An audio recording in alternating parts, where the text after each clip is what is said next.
Aujourd'hui, je voudrais vous expliquer le passé composé, la structure et comment utiliser le passé composé.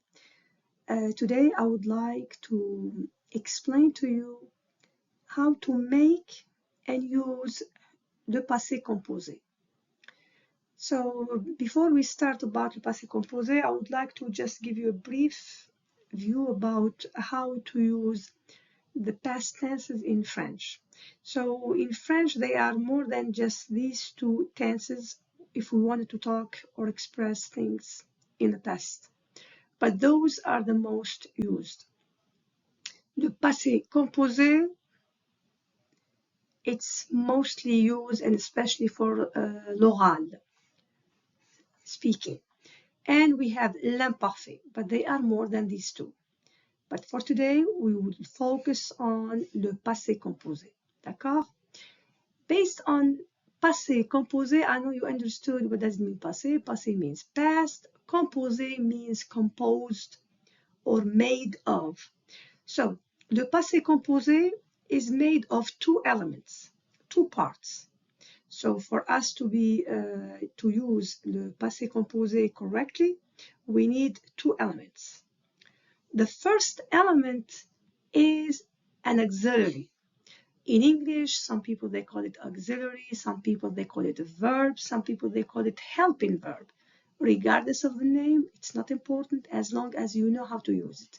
In French, we call it l'auxiliaire. So, to create le passé composé, we need l'auxiliaire avoir ou être. So either l'auxiliaire avoir ou bien être. But for today, we are going to focus about le passé composé avec l'auxiliaire avoir. Alors, on y va.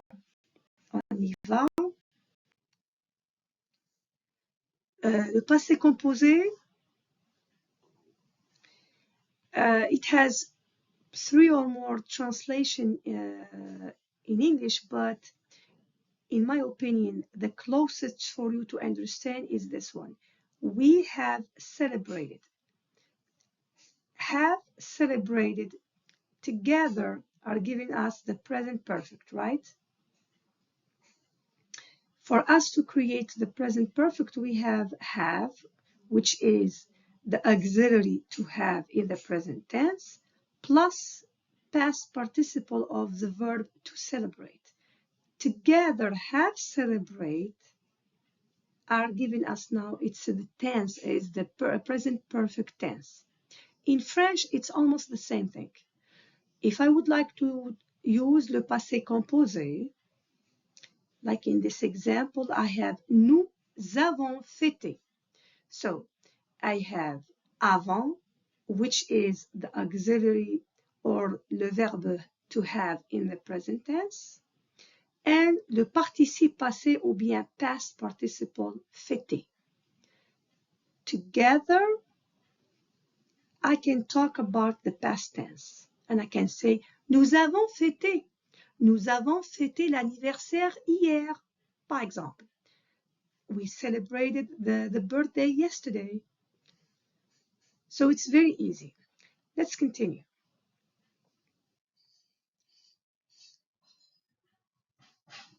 If we are working with verbs in French that end with er, so those verbs are irregular. What does it mean irregular? They have the same ending. So we have no worries. If we understand the rule, anytime you have a verb, you do the same thing, even if you don't understand its meaning, except le verbe aller. So for these verbs, they end with er, so the past participle will be accent aigu. Example.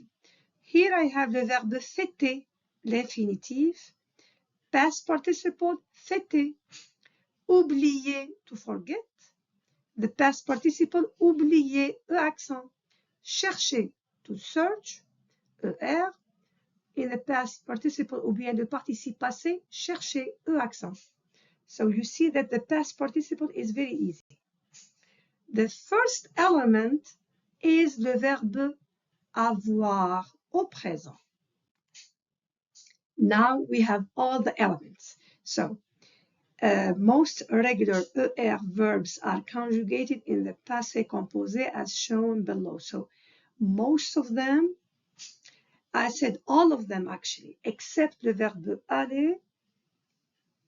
But for le passé composé, all of them, they end with E accent. If le verbe avoir, if they need le verbe avoir, like here, le verbe parler, to speak. If we talk about spoke, we need le verbe avoir. So here we have examples. So parler au passé composé. If I wanted to say, I spoke to my friend yesterday, for example, I would say, j'ai parlé à mon ami hier. J'ai parlé, E accent. If I'm addressing somebody directly, I will say, tu as parlé. See, the participe passé, the same ending, same thing. Here, le verbe avoir ou bien l'auxiliaire avoir ou bien the helping verb avoir change, of course, depending on the subject. If I talk about I said j'ai. You, I said tu as. Il, he, elle, she, on. I don't know if you know about on, but on, it's an informal way to say we. However, its conjugation, it is conjugated the same way like il and elle. But when to use it, it has the meaning of nous. So it's an informal way. I will give you an example. If the teacher asked a question in the classroom and he said, did you understand, or est-ce que vous avez compris? One student will raise his hand and he said, oui, on a compris. This means that maybe he understood, maybe the whole class understood, maybe a group of people understood, but there are some that did not. So this is the meaning of on. It refers to all or some. But for the conjugation, it is conjugated the same way as il, elle, in a singular form. If I talk about nous, nous avons parlé. Vous, vous avez parlé. Il avec S ou bien elle avec S, which means they. Ils ont parlé. Elles ont parlé. You hear me saying zon, and you see here there is no Z. I am just linking. So because one word ou bien the pronoun ends with an S, the next word, le verbe avoir, starts with the voyelle. In French, there is no such a thing as elles ont parlé. It's correct, it's acceptable, but it's not natural. It is like in English, when you speak, you link the words. This is the natural way when people speak in any language. Same thing in French. When we speak naturally, we link. So, for example, here, I did not say on a. On a is wrong. On a, deux voyelles. On a, a. No. So we say on a.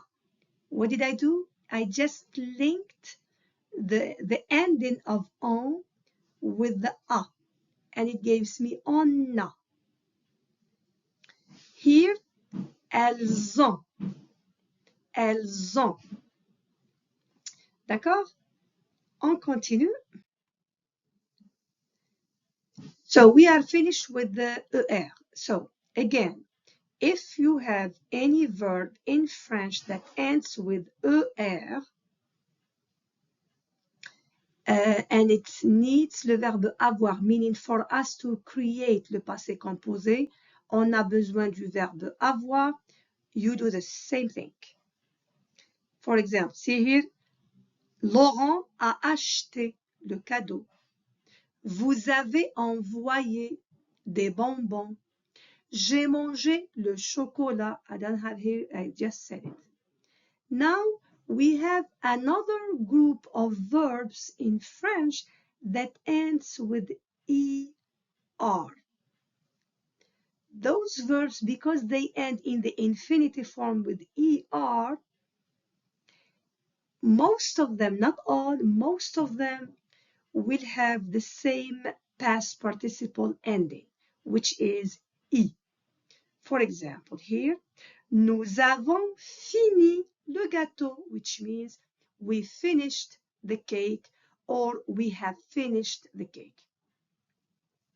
Sylvie a dormi jusqu'à 10 heures.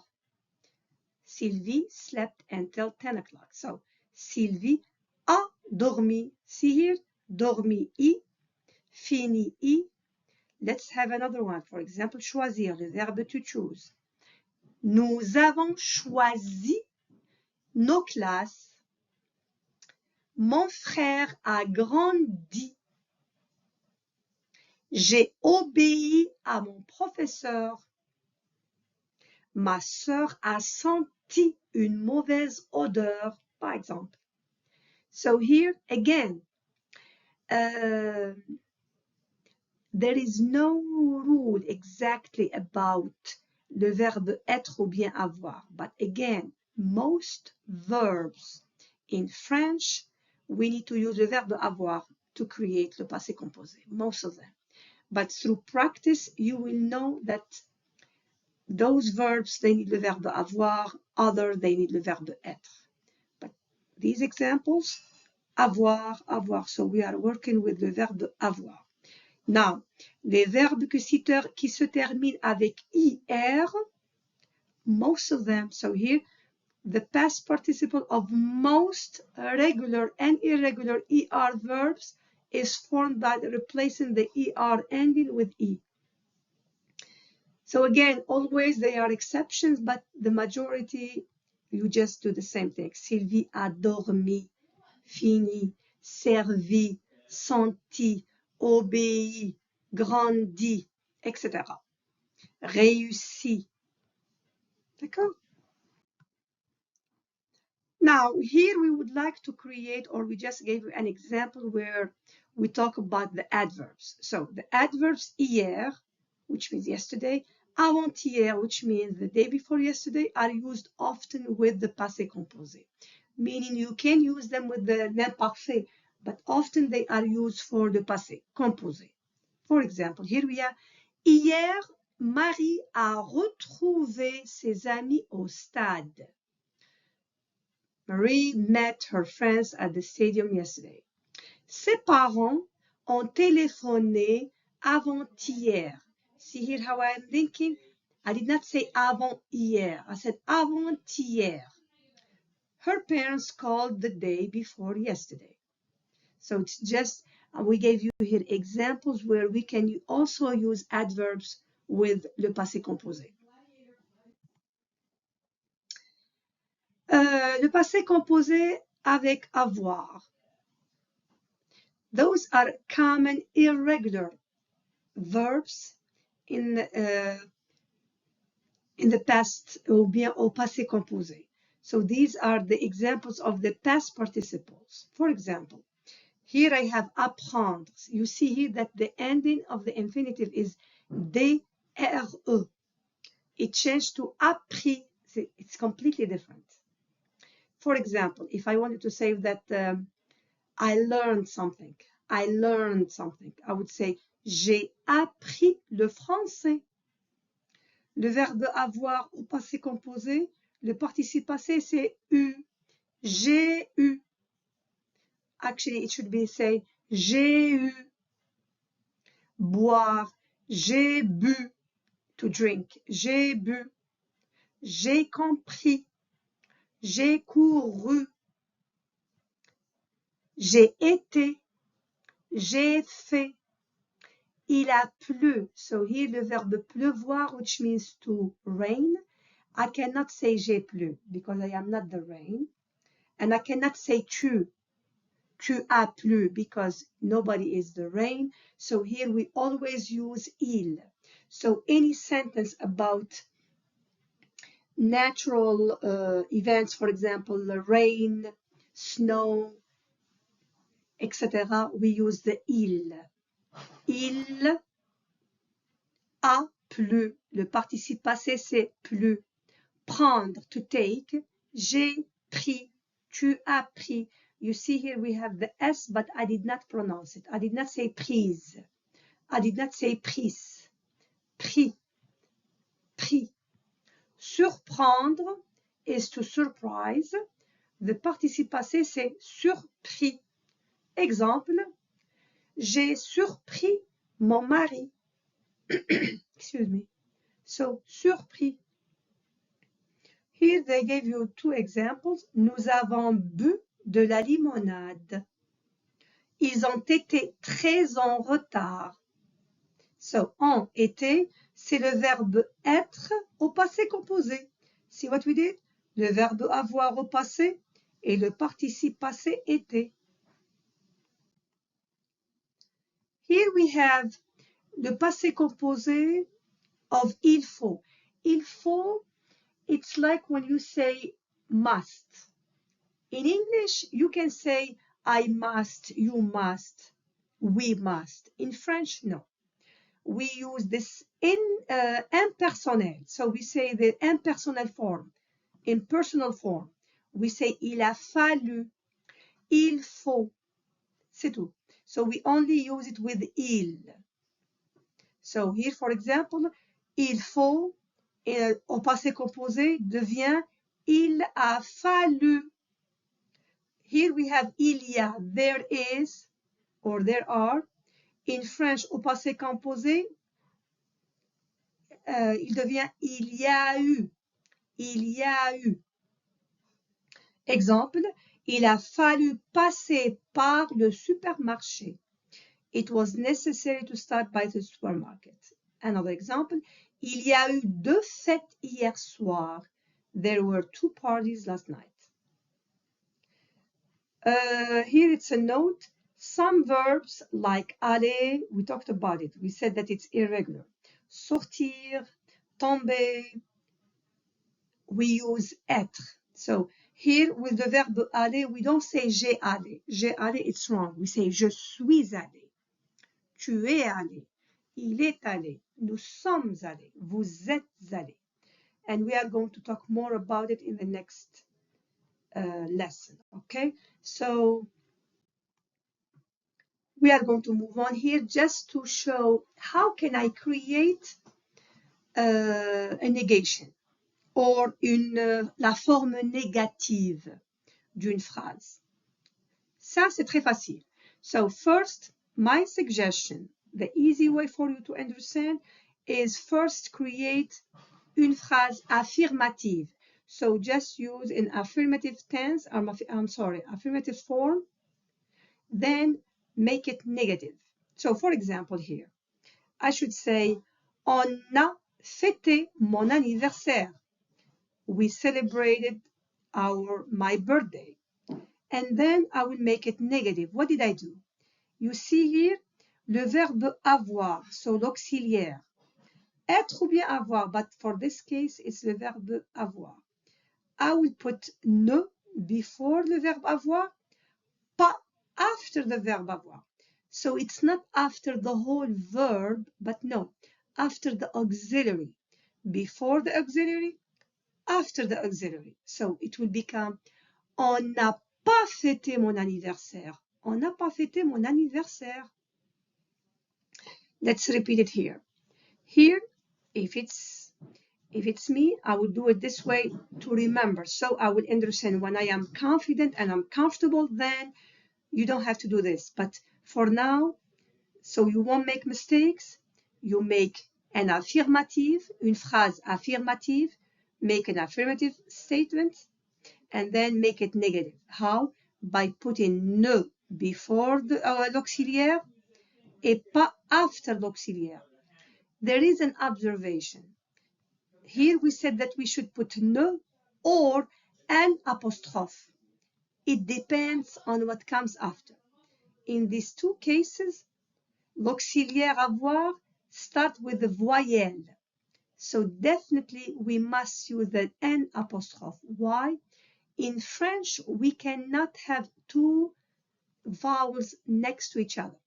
For example, you cannot say elle ne ont pas. It's wrong.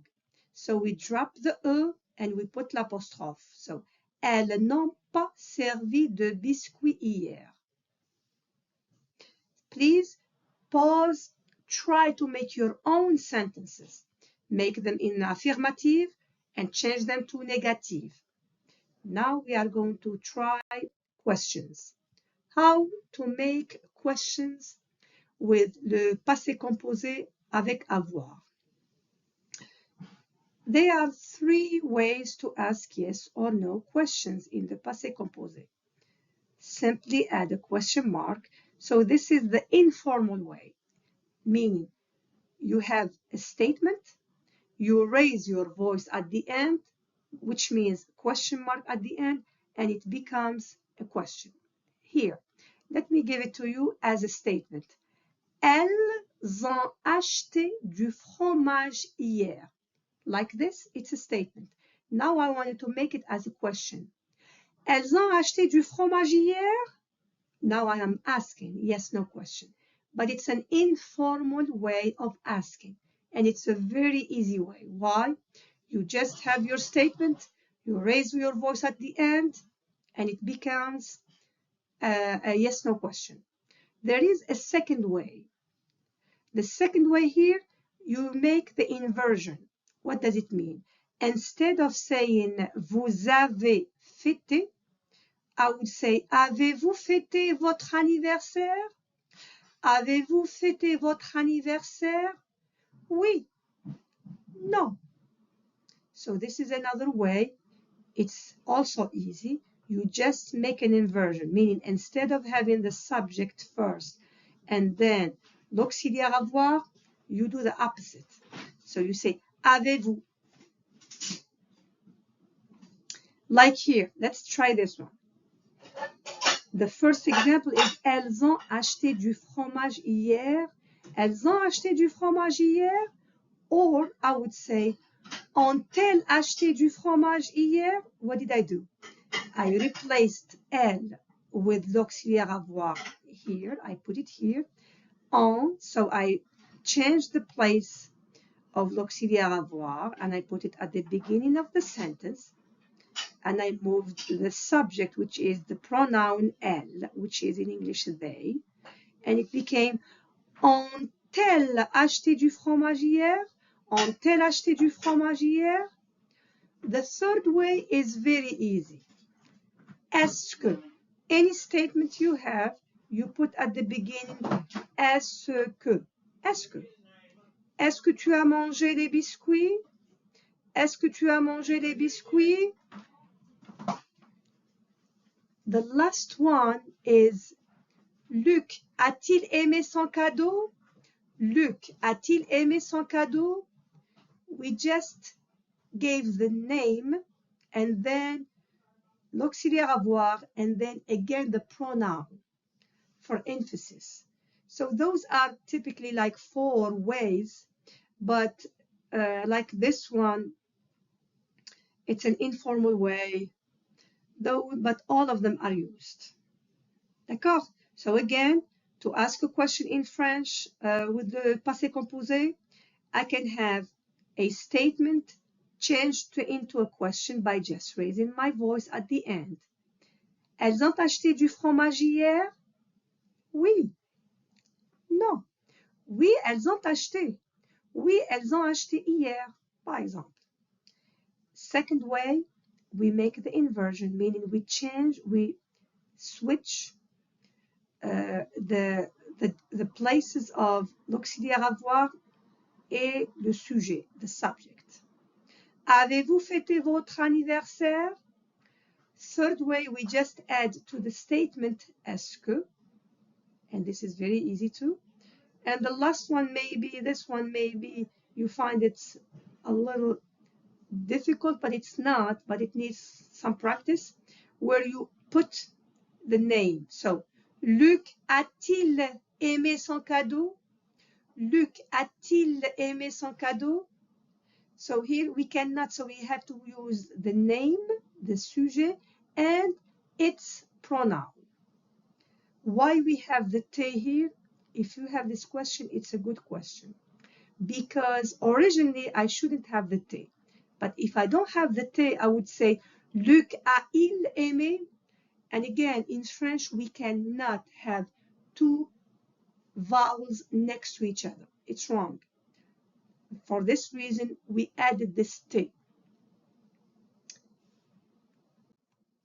Finally, I would like you please to try to complete these activities to practice them so you will see yourself if you are able to answer the questions or to actually to write the verbs in a sentence in a past tense with the verb avoir. And I think it will be easy for you because if you go back to the previous one, you will find, for example, here we have the verb commencer et le verbe ne pas servir. So I have affirmative verb and I have in the negative form. So I would say, j'ai commencé. Second one, je n'ai pas servi. Tu as donné. Tu as fini. So please finish them all and I hope the lesson was beneficial. Merci beaucoup. Et by the way, Ramadan Kareem, especially for the students who are observing fasting observing Ramadan and fasting. Assalamu alaikum. Au revoir et à bientôt et je vais essayer de faire une autre vidéo pour la suite, pour les verbes au passé composé avec être. Allez, au revoir et bon